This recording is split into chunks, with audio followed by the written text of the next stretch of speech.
Ada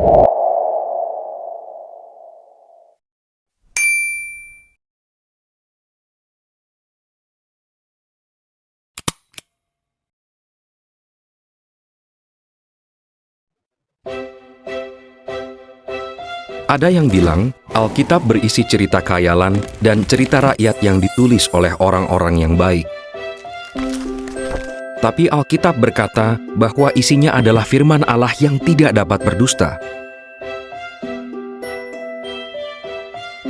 Kalau buku ini memang dari Allah, Alkitab seharusnya berbeda dari buku manapun. Misalnya, sewaktu Alkitab berbicara tentang alam, hal itu harus sesuai dengan ilmu pengetahuan yang ada. Sewaktu berbicara tentang apa yang akan terjadi di masa depan, itu harus terjadi 100%. Jika Alkitab berisi pesan Allah bagi manusia, itu harus tersedia untuk siapapun, tidak soal di mana seseorang tinggal, dan tidak soal banyaknya upaya untuk menghentikan penyebarannya. Apakah isinya hanya cerita khayalan atau isinya memang benar? Mari kita lihat beberapa bukti bahwa Alkitab itu berbeda dari buku lain dan dapat dipercaya. Pada zaman Alkitab ditulis, banyak orang punya anggapan yang keliru tentang bentuk bumi. Setelah Alkitab selesai ditulis, ada teori yang bilang bahwa alam semesta muncul dari telur yang menetas. Dan ada beberapa binatang yang menahan bumi. Sebaliknya, sekitar tahun 1473 sebelum Masehi, Musa menulis bahwa bumi tidak ditahan oleh apapun. Sekitar tahun 732 sebelum Masehi, Nabi Yesaya menulis bahwa bentuk bumi itu seperti lingkaran atau bulat. Apa yang mereka tulis sangat berbeda dengan anggapan yang umum saat itu. Sekitar 200 tahun setelah Yesaya menulis itu, filsuf Yunani bernama Pythagoras mengatakan bahwa bumi itu bulat.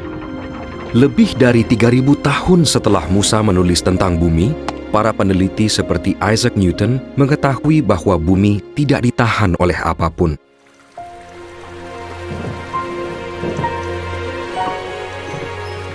Tidak seorang pun bisa meramalkan masa depan dengan terperinci.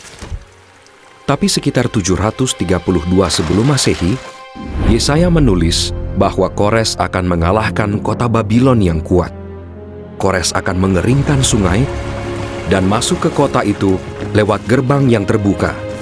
Sejarah membuktikan bahwa semua yang Yesaya tulis tentang Babylon benar-benar terjadi. Nabi Yeremia juga menulis bahwa Babylon akan menjadi timbunan batu dan tidak akan pernah dihuni lagi.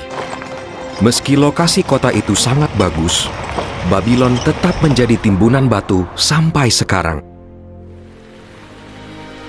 Dulu, orang-orang yang berkuasa mencoba menghentikan penyebaran atau penerjemahan Alkitab.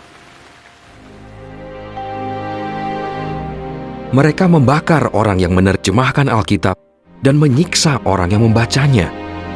Alkitab adalah satu-satunya buku yang tetap bertahan meski banyak tantangan. Bahkan, Alkitab adalah buku yang paling banyak diterjemahkan dan dicetak. Miliaran Alkitab sudah ada dalam sekitar 2.700 bahasa. Isi Alkitab sesuai dengan ilmu pengetahuan. Nubuatnya dapat dipercaya, dan Alkitab tersedia untuk semua orang. Anda bisa yakin bahwa Alkitab memang buku dari Yehuwa, Allah yang tidak dapat berdusta. Tapi Anda mungkin bertanya, siapa pengarang Alkitab? Apa isi Alkitab?